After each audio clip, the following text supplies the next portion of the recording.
નું સ્વાધ્યાય 1.1 નો દાખલા નંબર 5 યુક્લિડના ભાગાકારના પૂર્વ પ્રમેયનો ઉપયોગ કરી દર્શાવો કે કોઈ પણ ધન પૂર્ણાંકનો ઘન 9m 9m+1 અથવા 9m+8 સ્વરૂપનો હોય તો પ્રશ્નમાં એવું કીધું છે કે યુક્લિડની ભાગ પ્રવિધિનો ઉપયોગ કરી કોઈ પણ ધન પૂર્ણાંક સંખ્યા હોય એનો ઘન કયા સ્વરૂપે આવવો જોઈએ 9m+1 અથવા 9m+8 સ્વરૂપે બતાવવાનો છે જોઈએ કેવી રીતે કરશું તો દાખલાને ગણવા માટે સૌથી પહેલા તો આપણે ધન પૂર્ણાંક તારવવો પડશે જેને a ધારીએ તો ધારો કે a કોઈ ધન પૂર્ણાંક સંખ્યા છે અથવા તો ધારો કે a કોઈ પણ ધન પૂર્ણાંક છે ઓકે અને b બરાબર કેટલા લેશો તો તમે એવું કહેશો કે b બરાબર 9 આવે કારણ કે m જોડે 9 ગુણાયેલા છે એટલે b બરાબર 9 આવે પણ b બરાબર અહીંયા 9 ના આવે b બરાબર 3 આવે કેમ કારણ કે અહીંયા ઘનની વાત કરે છે શું છે ઘનની વાત એટલે આપણે b બરાબર 3 લઈએ તો 3 નો ઘન થાય 27 અને 27 ને 9 વડે ભાગી શકાય એટલે આપણે b બરાબર 3 લેશું અને બીજું સિમ્પલ રીતે સમજીએ તો 9 કયા ઘડિયામાં આવે 3 ના તો એટલે પણ b બરાબર આપણે 3 લીધા ઓકે જોઈએ હવે યુક્લિડના ભાગાકારના પૂર્વ પ્રમેય મુજબ a = bq + r જેમાં r ની જે કિંમત હશે 0 કે 0 થી મોટી પણ b થી કેવી નાની હવે a બરાબર b ની જગ્યાએ આપણે 3 મૂકી દઈએ q ના q r m ના m હવે 0 less than or equal to r less than અહીંયા કેટલા આવશે b ની જગ્યાએ હવે કિંમત મળી ગઈ આપણને કેટલા 3 મૂકીએ ઓકે b ની જગ્યાએ કેટલા મૂકશો 3 મૂકીએ આગળ r ની કઈ કિંમત થશે તો r ની 0 1 અથવા 2 થશે ફરી કેવી રીતે તો અહીંયા આપણને b મળ્યો 3 અને આપણને ખ્યાલ છે કે r ની જે કિંમત હશે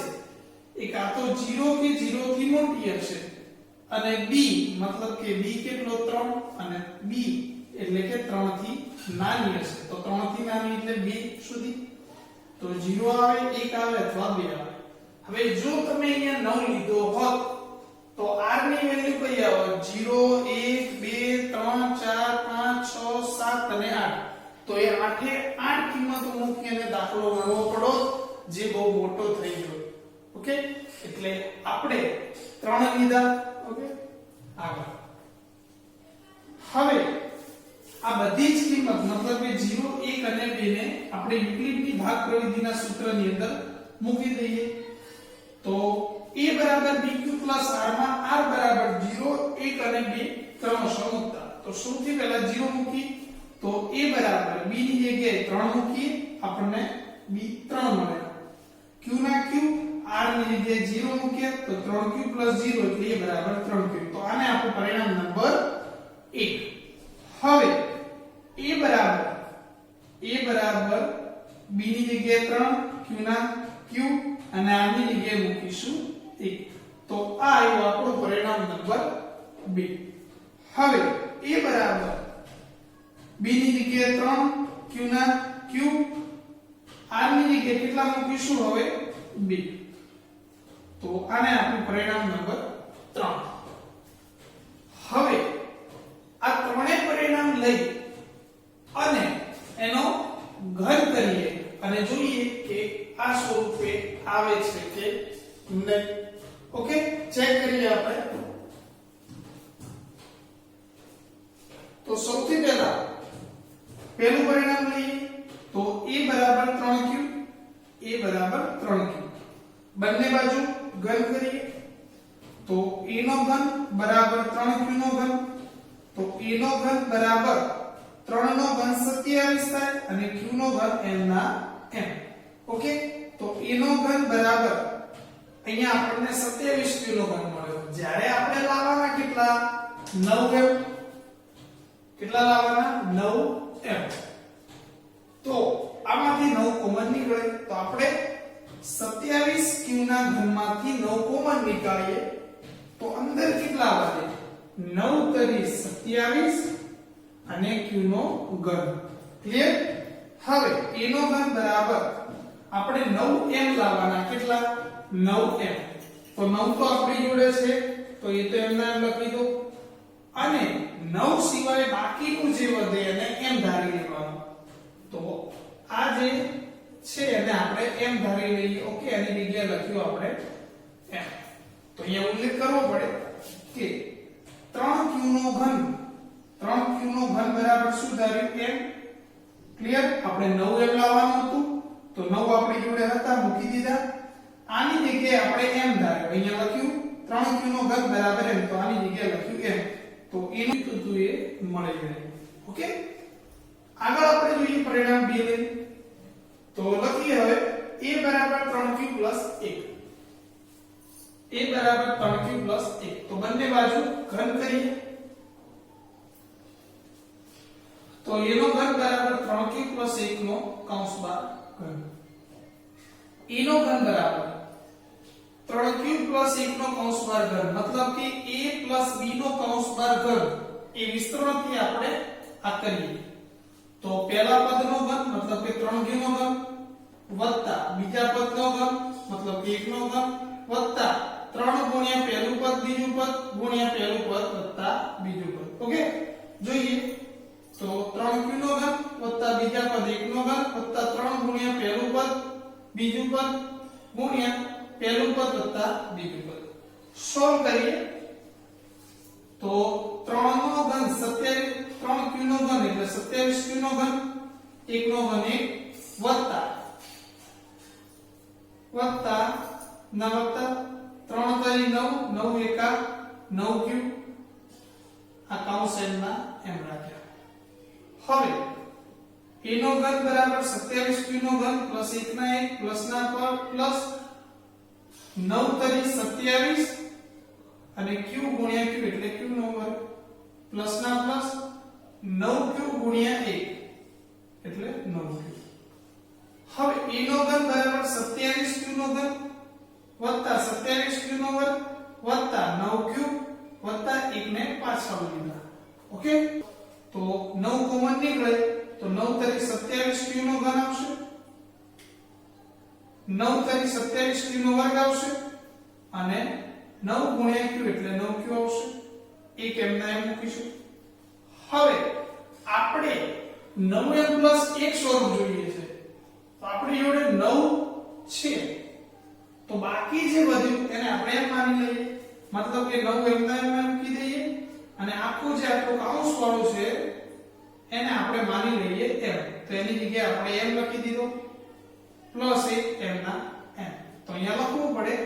કે 3q નો ઘન વત્તા 3q નો વર્ગ વત્તા q એના બરાબર આપણે શું લીધું m એટલે આની જગ્યાએ આપણે m લખી દીધું 9 તો હતા જ આની જગ્યાએ m લખ્યું પ્લસ 1 ના 1 તો 9m પ્લસ 1 જે સ્વરૂપ આપણે જોઈતું હતું એ આપણને મળી ગયું ક્લિયર હવે પરિણામ 3 લઈ અને ચેક કરીએ પરિણામ 3 શું છે a બરાબર 3q 2 a બરાબર 3q 2 તો જોઈએ a બરાબર 3q 2 તો બંને બાજુ એનો ઘન કરીએ તો a નો ઘન બરાબર 3q 2 નો કૌંસ બાર ઘન આગળ કરીએ એ પ્રમાણે ઘનનું વિસ્તરણ થશે a b નો કૌંસ બાર ઘન તો a નો ઘન બરાબર પહેલા પદનો ઘન વત્તા બીજા પદનો ઘન વત્તા 3 ગુણ્યા પહેલું પદ ગુણ્યા બીજું પદ 3 ગુણ્યા પહેલું પદ બીજું પદ ગુણ્યા પહેલું પદ વત્તા બીજું પદ તો હવે 3q નો ઘન મતલબ કે કેટલો થશે 27q નો ઘન 3 નો ઘન 27q નો ઘન એમના એમ 2 નો ઘન 8 વત્તા હવે જો અહીંયા ડાયરેક્ટ કર્યું છે 3 તરી 9 9 દુ 18 18 ગુણ્યા 3 તો 18 તરી 54 આવી ગયા અને અહીંયા q છે ને અહીંયા q છે એટલે q ગુણ્યા q q નો વર્ગ ઓકે હવે પ્લસ છે પ્લસ કરીએ ફરી 3 તરી 9 9 દુ 18 અને 18 દુ 36, તો અહીંયા 36 લખ્યું અને q એકવાર હતા એમના એમ. ઓકે, હવે જુઓ આ 27q 54q અને 36q માંથી 9 ને કોમન નીકાળીએ, કારણ કે આપણે 9 એમનું સ્વરૂપ લાવવાનું છે. 8 આપણે પાછળ મૂકી દઈશું, તો ત્રણેયમાંથી 27 54 36 માંથી 9 કોમન નીકળે, 9 ને કોમન નીકાળો તો 9 તરી 27q નો ઘન આવી ગયો, 9 છંગ 54q નો વર્ગ આવી ગયો અને 9 ચોક 36q આવી ગયા, પ્લસ 8 ને પાછળ મૂકી દઈએ. ઓકે, હવે આપણી જોડે 9 છે એમને એમ મૂકી દો, બાકી જે કૌંસ વાળો હોય એને આપણે એમ માની લઈએ, મતલબ કે આટલા સુધીને આપણે એમ માની લઈએ. ઓકે, તો આની જગ્યાએ એમ લખી દીધું,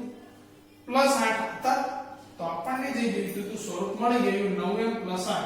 તો અહીંયા લખી દઈએ a નો ઘન બરાબર 9m + 8. આ કૌંસની જગ્યાએ આપણે m માની લીધું. અહીંયા ઉલ્લેખ કર્યો છે કે 3q નો ઘન + 6q નો વર્ગ + 4q બરાબર શું લીધા m. આખા કૌંસ બરાબર m લીધા, 9 તો હતા અને +8. ઓકે, તો a નો ઘન બરાબર 9m + 8. છેલ્લે લખીએ કે આથી કોઈ પણ પૂર્ણાંકનો ઘન પૂર્ણાંક n માટે 9m 9m + 1 અથવા 9m + 8 સ્વરૂપનો હોય. Thank you.